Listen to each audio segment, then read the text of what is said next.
안녕하세요. 오늘 저희가 함께 살펴볼 자료는 코덱스 미국 나스닥 100 ETF 투자 안내입니다. 요즘 미국 기술주, 특히 나스닥 투자에 대한 관심이 정말 뜨겁잖아요. 그래서 이 코덱스 미국 나스닥 100 ETF가 정확히 뭐고 어떤 장점과 또 주의점이 있는지 제공된 자료를 보면서 하나하나 좀 파헤쳐 보겠습니다. 네, 이 안내서를 가지고요. 상품의 기본적인 개념부터 또 투자 포인트, 실제 운용 정보, 그리고 어쩌면 가장 중요할 수 있는 위험 요소까지 좀 자세히 들여다볼게요.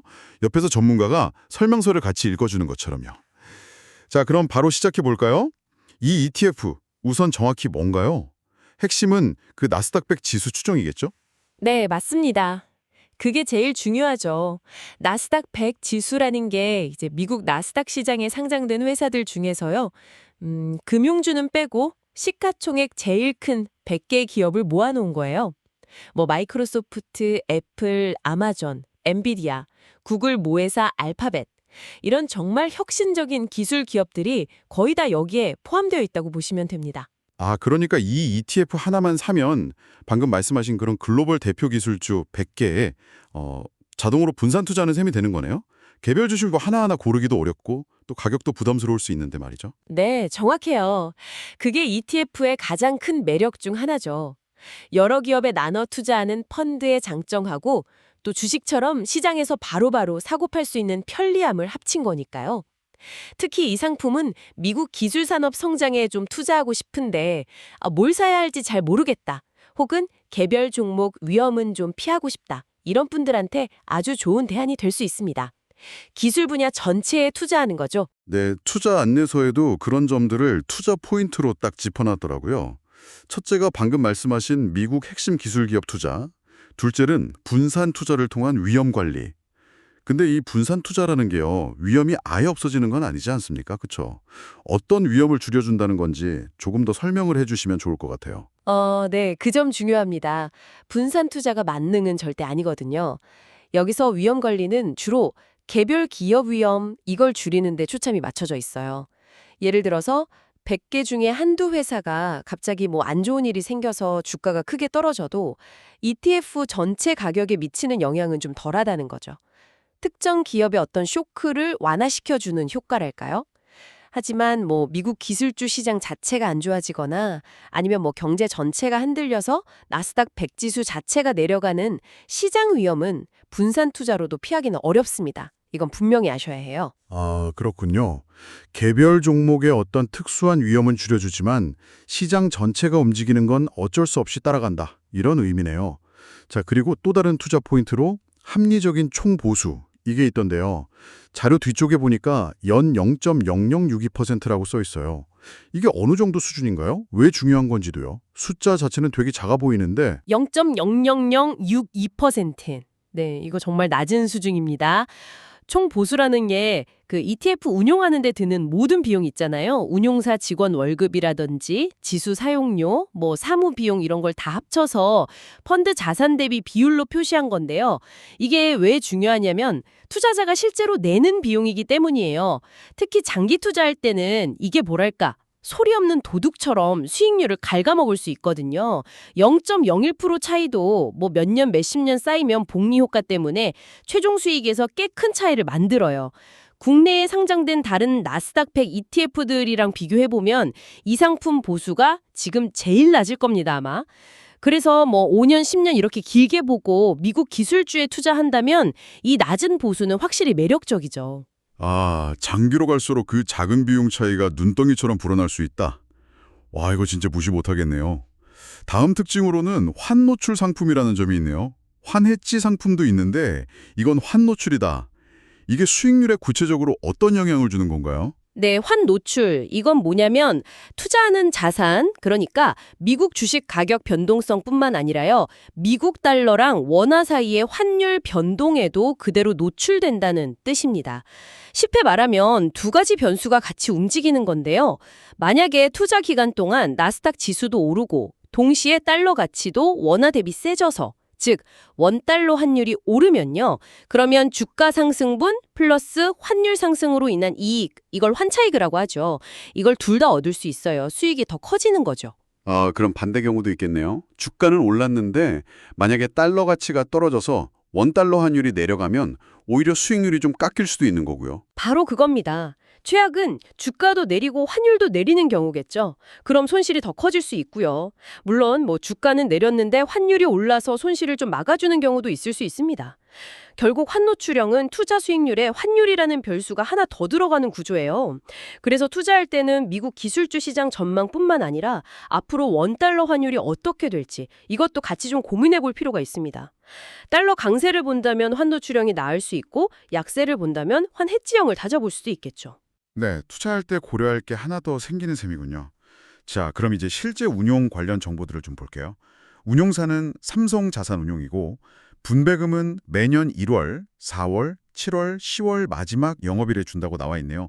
분기별로 배당처럼 현금이 들어오는 걸 기대할 수 있겠어요? 네, 맞아요. ETF도 펀드니까 그 안에 들어있는 주식들에서 배당금이 나오잖아요. 그걸 모아서 투자자들한테 정기적으로 나눠주는 걸 분배금이라고 부릅니다. 이렇게 분기별로 주면 이걸 받아서 생활비로 쓰시거나 아니면 이걸로 다시 ETF를 사서 재투자할 수도 있죠. 복리 효과를 더 키우는 거죠. 어떻게 활용할지는 투자자 스타일에 따라 다르겠고요. 그런데 이 분배금 관련해서 아주 좀 특이한 내용이 있어요. 이 ETF가 예전에 2021년 4월부터 2024년 12월까지는 TR, 그러니까 토탈 리턴 방식으로 운영됐다고 하는데요. 이 기간 동안 생긴 배당금을 안 주고 펀드 안에 쌓아뒀다가 이걸 2025년 7월부터 2028년 10월까지 총 15번에 걸쳐서 특별 분배금으로 나눠준다는 계획이 있네요. 이건 좀 흔한 경우는 아닌 것 같은데요. 네, 이거 좀 주목할 만한 내용입니다.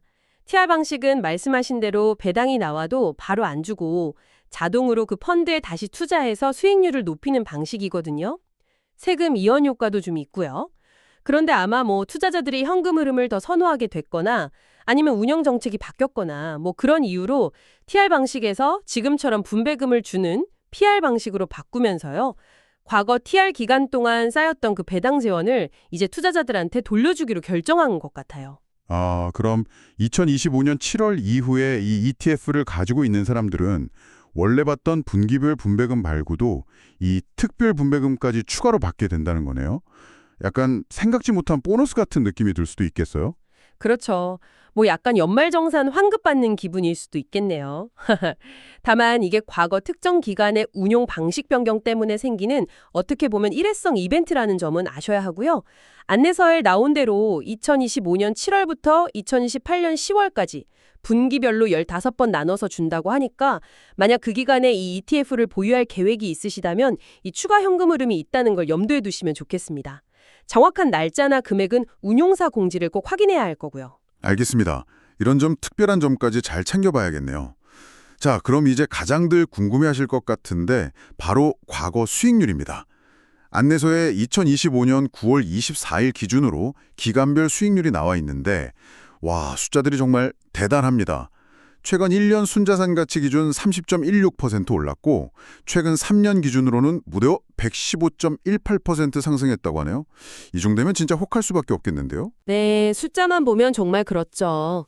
지난 몇 년간 미국 기술주들이 얼마나 강했는지 딱 보여주는 거니까요.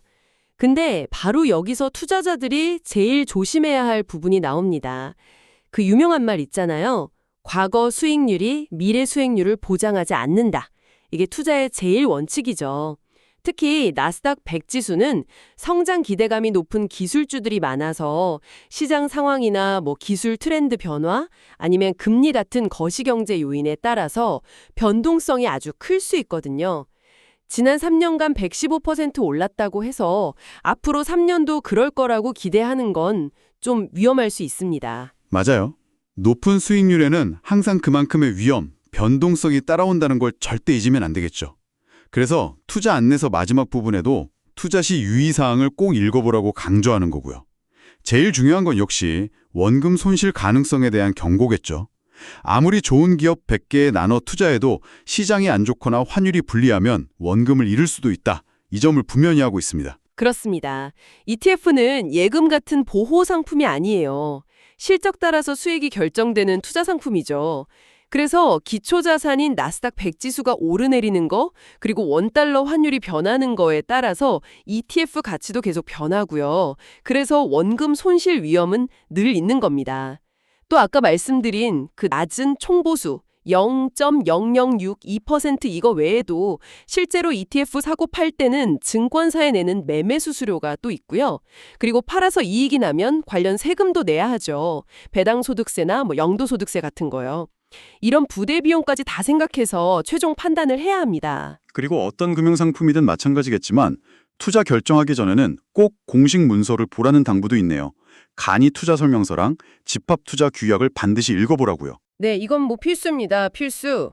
오늘 저희가 본 이 투자 안내 자료는 사실 상품의 개요랑 장점 위주로 요약된 어떻게 보면 홍보 자료일 수 있거든요. 그러니까 진짜 투자를 하시기 전에는 반드시 운용사나 판매사 홈페이지 가셔서 제일 최신 버전의 간이 투자 설명서 그리고 집합 투자 규약 원문을 꼭 찾아서 읽어보셔야 합니다. 거기에는 상품의 더 자세한 운용 방식, 투자하는 자산 목록, 또 발생할 수 있는 모든 위험 요소, 정확한 비용 구조, 세금 문제 이런 게 다 상세하게 나와 있거든요. 조금 귀찮을 수는 있지만 내 소중한 돈을 투자하는 거니까요. 충분히 시간을 들여서 내용을 다 이해하고 내 투자 목적이나 위험 감수 수준에 이게 정말 맞는 상품인지 최종적으로 판단하는 게 꼭 필요합니다. 그게 현명한 투자자의 자세겠죠? 네. 오늘 코덱스 미국 나스닥 100 ETF 투자 안내서를 가지고 이 상품에 대해서 정말 깊이 있게 알아봤습니다. 핵심을 다시 정리하면 미국 대표 기업 100개에 쉽게 분산 투자할 수 있고 또 보수가 업계 최저 수준으로 아주 낮아서 장기 투자에 좀 유리할 수 있다는 점, 그리고 환율 변동에 수익률이 영향받는 환노출형 상품이라는 점, 이런 특징들을 확인했네요. 네, 거기에 분기별로 분배금이 나오고 또 향후 몇 년간은 과거 TR 운용 때 쌓인 배당금이 특별 분배금으로 추가 지급될 거라는 좀 특이한 계획까지 있었죠. 종합적으로 보면 미국 기술 산업의 성장을 믿고 투자하고 싶은데 개별 종목 고르기는 좀 부담스러운 분들에게는 충분히 고려해 볼 만한 선택지라고 생각합니다. 하지만 동시에 지난 몇 년간 수익률이 좋았다고 해서 앞으로도 그럴 거라고 쉽게 생각해서는 안 되고 기술주 특유의 높은 변동성이나 시장 위험, 또 환율 위험과 원금 손실 가능성은 꼭 짚어야 한다는 점도 확실히 짚었습니다. 모든 투자의 최종 결정과 책임은 결국 투자자 본인에게 있는 거니까요. 맞습니다. 어떤 투자든 묻지마 투자는 절대 안 되죠. 이 상품이 내 전체 투자 계획 안에서 어떤 역할을 할 수 있을지, 내가 감당할 수 있는 위험 수준은 어느 정도인지, 또 기대 수익이나 투자 기간은 어떤지, 이런 걸 다 종합적으로 생각해서 신중하게 판단하시는 게 중요합니다. 네, 오늘 저희가 나눈 이야기들이 이 코덱스 미국 나스닥 100 ETF를 이해하시는데 그리고 또 현명한 투자 결정을 내리시는데 조금이나마 도움이 되었으면 좋겠습니다. 오늘 분석은 여기서 마무리하겠습니다.